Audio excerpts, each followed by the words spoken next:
All right. Good morning. PT on Ice Daily Show. Jeff Moore here, CEO of ICE, here for Leadership Thursday. Hope everybody's doing awesome, having a great week.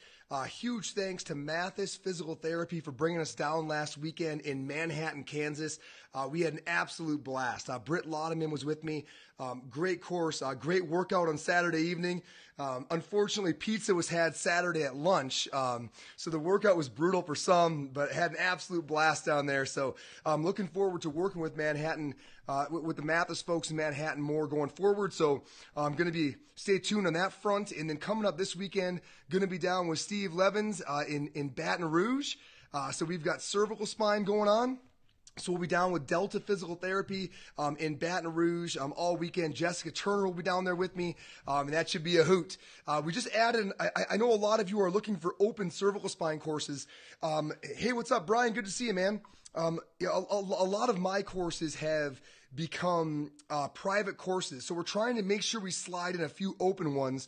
I did add one in August in Danbury, Connecticut with Melissa Reed's group, about an hour and a half north of New York City. So if you're looking for a cervical spine course, we just added that one onto the calendar. Right now a lot of our gears are getting set up for Sampler. The ICE Sampler is coming up here in not too many weeks, first weekend of April. So I think there's 10 ICE faculty that are going to be teaching all weekend, so that's going to be a blast. So a lot of great stuff on the horizon. Hope everybody's doing awesome.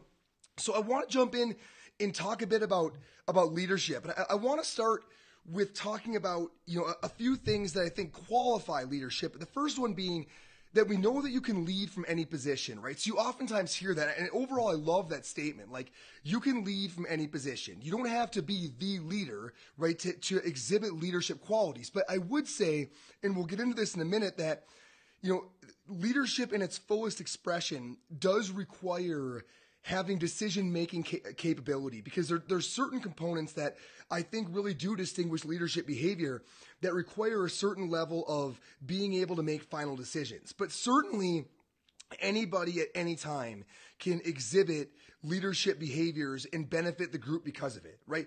Number two, you can lead anything. Right? We always talk about it in business, but you can lead your family, you can lead your sports team, you can lead your local politics. I mean, you can lead anywhere. And I think that we have to realize that these thoughts and these concepts are always far bigger than just success in the private business sector. Very importantly, I don't believe that people are leaders or followers. I believe that sometimes people lead and sometimes people follow, in that a truly blessed life is one where you get to do both. Right? In fact, I'll go one step further. I really think being an adherent follower, right, really believing in something somebody else is doing and executing under that umbrella is where a tremendous amount of purpose is gained in somebody's life. I certainly consider myself a follower more than a leader, right? But you do have your spaces where you're leading.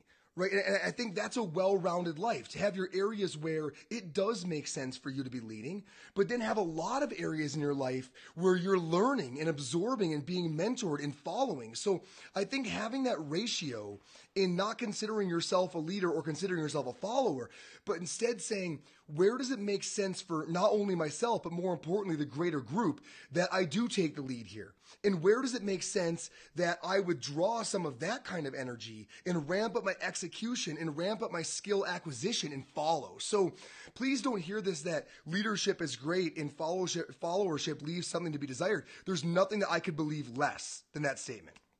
All right, so diving into the episode today, we talk a lot about the importance of picking quality people for your team, right? In really having a laser focus on hiring slow, right? And making sure that everybody who comes into the organization really embodies the pillars of it. Now, here's the thing. If you do that well, they won't need to be micromanaged.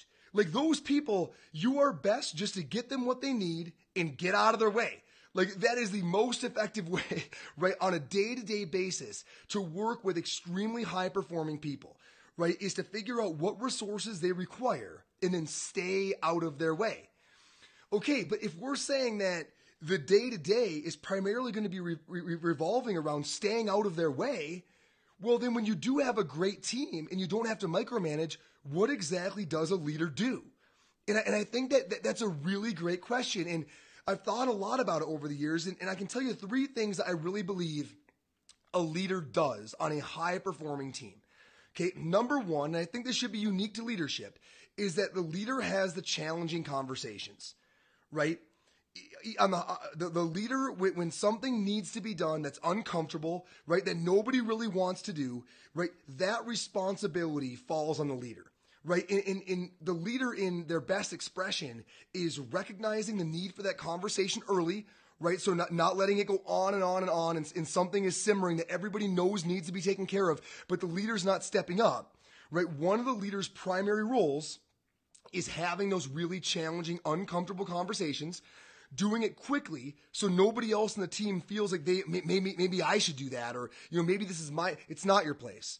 Right. It's an unfortunate conversation. It has to happen. It's going to be uncomfortable. Right. Those come up somewhat regularly from all different aspects, and that is where the leader should quickly and mercifully, right, engage in that conversation so the entire team can move forward.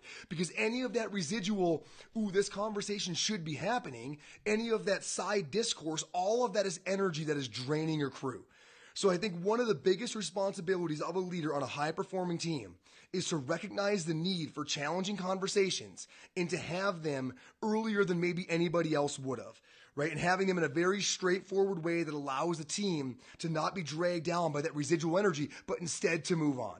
That is role number 1. And this kind of gets back into what I was saying, where you can lead from any position, but I do think that there has to be a certain level of decision-making power, because that's what enables you to be the person who has those conversations, because ultimately you sort of have that last word and you're executing that with that challenging conversation. So I think that is one thing that leaders should really be reflecting on is, are those conversations needing to be had? And when they are you owning that, and are you having it in a fast, efficient, and merciful manner? Number 2, okay, the leader creates the next opportunity. So when I look at a high-performing team, right, you think about they are doing an incredible job over-delivering on the current task, right? Everybody knows what needs to be done. The action items are there. Everybody's fully engaged. They are over-delivering on the current task. What they should not be doing, right? Because it doesn't make sense for a whole gaggle of people to be doing this. What they really shouldn't be doing is looking around the corner, right? Like, okay, once this task is done, what's next, right? And looking around the corner and fostering the relationships, the finances, the organizational tactics, all of the things that are going to need to be in place so that once the current mission is executed, there's no delay between victory and beginning. Right? As soon as the team is done with a current task, that leader says, here's where we're going. And all the pieces are already in place. Like, we know how we're going to get there, and lays out, right, the next task. So I think that the second thing that really distinguishes a leader is they are spending time looking around the corner. So I think if you're reflecting on this as a leader, I think if you're 100% stuck in the weeds of the day-to-day of what you are currently doing, I guess I would challenge you to think about, how can you free yourself up to stop thinking about the present and start thinking about the future? Because your team, if they are a high-performing group, right, they're going to crush the current thing.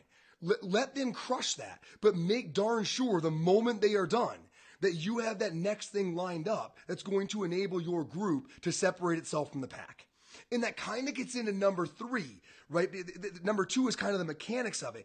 But number 3 is, the leader constantly makes tangible the greater vision, right? So with an exceptional leader on board, the individuals in the organization are never wondering what they're fighting for, right? The cause is always clear, and the path to that victory is always illuminated, right? So the leader is always making tangible the greater vision. Here is where we're going. Here is why we're going there. Here is why we're going to be able to get this done. And here is what it's going to look like once we do it, right? In that way, when you're sort of in the trenches and you are executing, you have that greater purpose and that why, and you're reminded of it, and you can hang on to that in the tough times, right? Like, there's a reason we're doing this. It's going to be better off when we're done, right? This is a purpose-driven mission. I think the ability to articulate that right, really does require, again, kind of that zooming out, kind of that awareness of what's around the corner, kind of that decision-making prowess. All of those things come together in helping your team understand where you're going and why. And folks, I mean, again, I feel like I'm a follower in a lot of areas of my life, and I cherish those areas, right? I mean, I could list off a ton of them for you, but I think about even like South College and some of the universities I work with that are doing things differently that I think are exciting. There is tremendous leadership there where they are always reminding us why we're doing what we're doing, how we're challenging how school is currently being done, and how if we pull off what we're trying to pull off, the whole landscape is going to look better for everybody. That gets you waking up just ready to execute not only a quantity of work, but do it in a razor sharp manner. When you understand the why behind what you're doing, because your leader is clearly articulating it, the quality of the work and the quantity that you're willing to really take on elevates to an entirely different platform. So leaders, I think if you're looking around at your team and you got a bunch of folks who are just crushing it and they don't need day-to-day babysitting, I think it's time to really zoom out and say, well, what are the bigger responsibilities? And I think one of those is taking on those hard conversations that nobody wants to have. It's why you're in that seat. Ma'am, sir, it's why you're there. Do it. Recognize it early. Don't beat around the bush. Knock it out. Let that team know that when those things come up, it's not going to drag for you guys. It's going to be handled and you're going to be efficiently moving on. Number 2, look around the corner. It's not about what's happening today. Your team's got that. Right? It's about what's going to happen when they're done with that, and you don't want to waste one valuable second of your team's incredible talent. So the moment they execute, are you ready with their next mission? And finally, can you articulate it? Right? Can you articulate why you're doing what you're doing and how things are going to be better off because of it? It is a tremendous honor, privilege, and should almost give you a little bit of anxiety, right? To be in control or leading exceptional talent.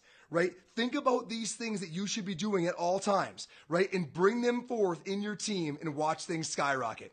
Folks, I hope there's some value there. I love thinking about leadership concepts. I think it's an incredibly exciting domain of life. But remember, a great life is part leadership, part followership. Know which one you should be doing when. That is the blessed life. All right, team. Enjoy your Thursday. For those of you coming to Baton Rouge, I know we've got a pretty full house. We'll see you at Delta Physical Therapy Saturday, Sunday for cervical spine. I know Jessica Davis is going to be doing her dance course down in Fort Worth. So that'll be awesome. Got a bunch of courses going on. Take care, everybody. Talk to you soon.